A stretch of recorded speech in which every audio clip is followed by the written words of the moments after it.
परीक्षित की मेरी मृत्यु का यानी कि मुक्ति का क्या उपाय है। अगर चाहते सुखदेव जी, परीक्षित अगर चाहते सुखदेव से तो क्या कह सकते थे कि आप मेरी मृत्यु को टाल दो, और इतना सामर्थ्य है सुखदेव के पास कि वो मृत्यु को टाल भी सकते थे। लेकिन क्या कहते हैं, आप मुझे मुक्ति का उपाय बताइए। तब सुखदेव जी कथा बताते हैं, कहते हैं कराग्रे वस्ते लक्ष्मी कर मध्य सरस्वती कर मूले स्थितो ब्रह्मा प्रभाते कर दर्शनम। तो कहते हैं कि सबसे पहले तो सो के उठने के बाद अपने हथेली को देखना चाहिए। उसमें ब्रह्मा विष्णु महेश सभी देवी देवता वास करते हैं। जैसे ही उठे कराग्रे वस्ते लक्ष्मी, लक्ष्मी माता है, देख के उसे प्रणाम करना चाहिए। अगर आपको मंत्र मालूम है तो मंत्र पढ़ के प्रणाम करिए। कौन सा मंत्र है? कराग्रे वस्ते लक्ष्मी कर मध्य सरस्वती कर मूले तू गोविंदा प्रातः काले कर दर्शनम। यानी कि लक्ष्मी, सरस्वती और गोविंद वास करते हैं हथेली में। तो जैसे ही सो के उठे, बिना मुंह धोए पलंग में ही बैठे बैठे सिर्फ हथेली को ऐसे देख के और ऐसे करके आंख में रख के प्रणाम करना चाहिए, अगर मंत्र याद नहीं है श्लोक तो। लेकिन आजकल तो क्या है कि जैसे सुबह उठते हैं तो बेड टी चाहिए, बिस्तर में ही चाय मंगाते हैं बिना मुंह धोए। तो सुखदेव जी कहते हैं कि एक भारत में एक नारी थी, बहुत ही अच्छी, उसका नाम था मदालसा। बहुत ही अच्छी नारी थी, उसका नाम है मदालसा। पूरा वेदांत की ज्ञाता थी। उसके पुत्र होते गए वो अपने पुत्र को क्या कहती कि बेटा तुम शुद्ध हो, तुम सात्विक हो, तुम भगवान के भक्त हो। जितने भी पुत्र होते गए वैसे ही वो बोलती गई कि बेटा तुम शुद्ध हो, सात्विक हो, भगवान के परम प्रिय हो, भगवान के भक्त हो। जैसे ही कहा तो उसके पुत्र जैसे 8 वर्ष के होते फिर सीधे वन में चले जाते। ऐसे करके सभी पुत्रों को वन में भेज दिया, उसे वेदांत ज्ञान करवा के। अब एक पुत्र हुआ सबसे छोटा पुत्र, उसका नाम है अलर्क।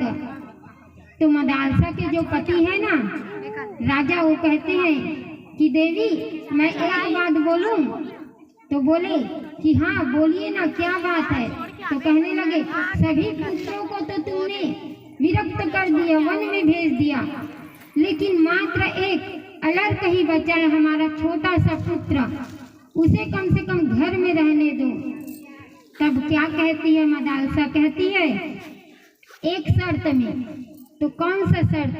तो बोली, कहती है मदालसा कहती है कि मैं उसे ताबीज में कुछ लिख के भर के दूंगी। तब राजा बोले ठीक है। अब जैसे ही ताबीज में भर के उसे दे दिया और बोले, दोनों मदालसा और राजा उनके पति वन में जाने लगे। तो उसका छोटा सा पुत्र है अलर्क, वो कहता है कि माँ मैं आपके बिना कैसे रहूंगा, मुझे छोड़ के मत जाओ, मैं तो इतना छोटा हूँ और कैसे राज्य को संभालूंगा।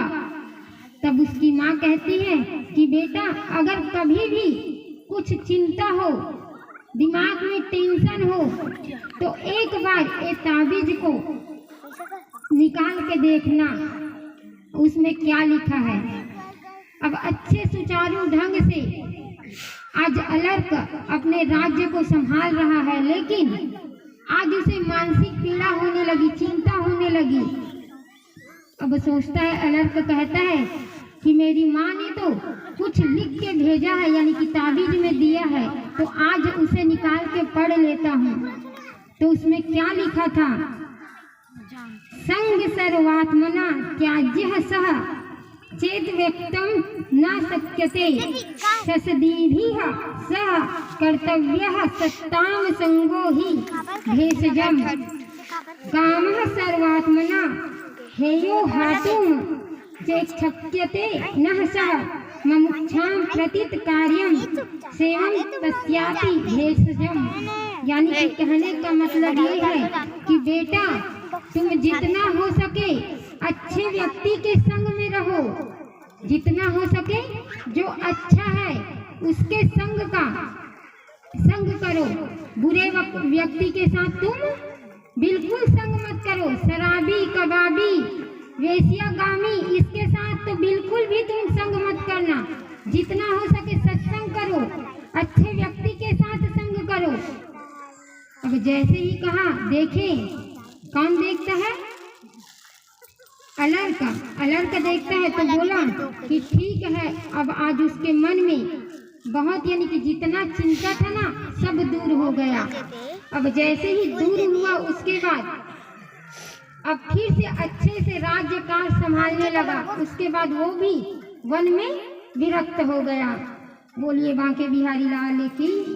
तो कहते हैं परमात्मा, सुखदेव जी कह रहे हैं कि भगवान को, कई लोग कहते हैं ना कि शंकर जी अलग है, विष्णु भगवान अलग है, ब्रह्मा जी अलग है, कोई देवी देवता अलग नहीं है।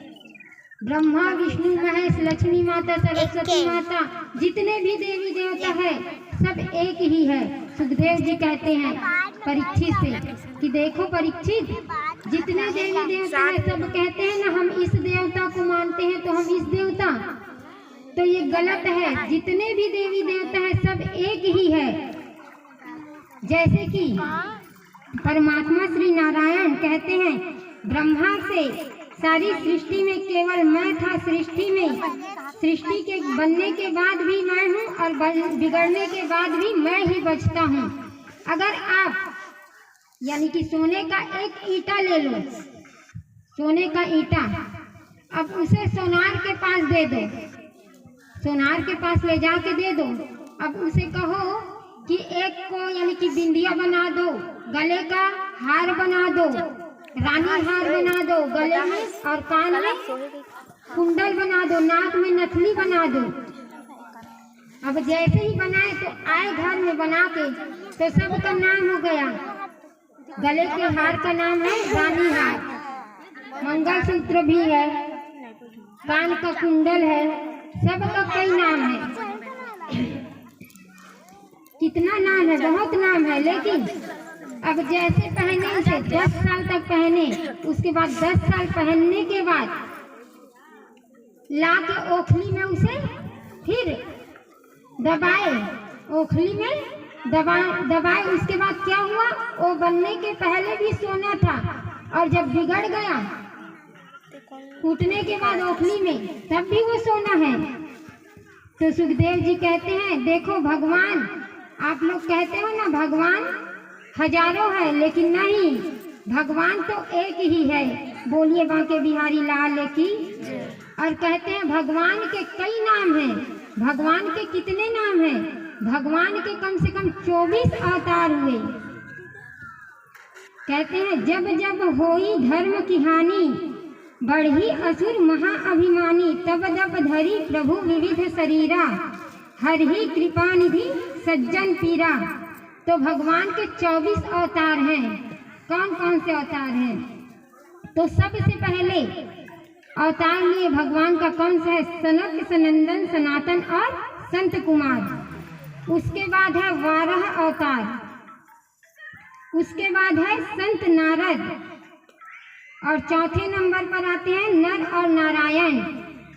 उसके बाद है भगवान श्री कपिल देव, उसके बाद दत्तात्रेय जी, उसके बाद है यज्ञ भगवान, फिर ऋषभ देव जी, फिर पृथु जी, उसके बाद मत्स्य अवतार, कच्छप अवतार, धन्वंतरी अवतार, मोहिनी अवतार, फिर श्री यानी कि नरसिंह भगवान का अवतार, उसके बाद वामन भगवान का अवतार, फिर श्री परशुराम जी का अवतार, फिर महर्षि वेदव्यास जी का अवतार, आदरणीय प्रभु श्री राम का अवतार, श्री बलराम जी का अवतार, शेष अवतार, मेरे कन्हैया का अवतार, हरि अवतार, हंस अवतार, बुद्ध अवतार और आखिरी में कल्कि अवतार।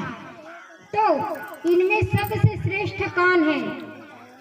तो कहते हैं इनमें सबसे श्रेष्ठ है वो है राम और कृष्ण।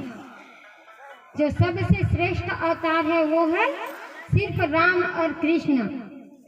तो राम कृष्ण दो एक है, अंतर नहीं निमेष। इनके नयन गंभीर है, उनके नयन चपल विशेष। तो राम के नयनों में गंभीरता है और कृष्ण के नयनों में चपलता है। तो जो सबसे श्रेष्ठ है वो कौन है? राम और कृष्ण। बोलिए राम कृष्ण भगवान की।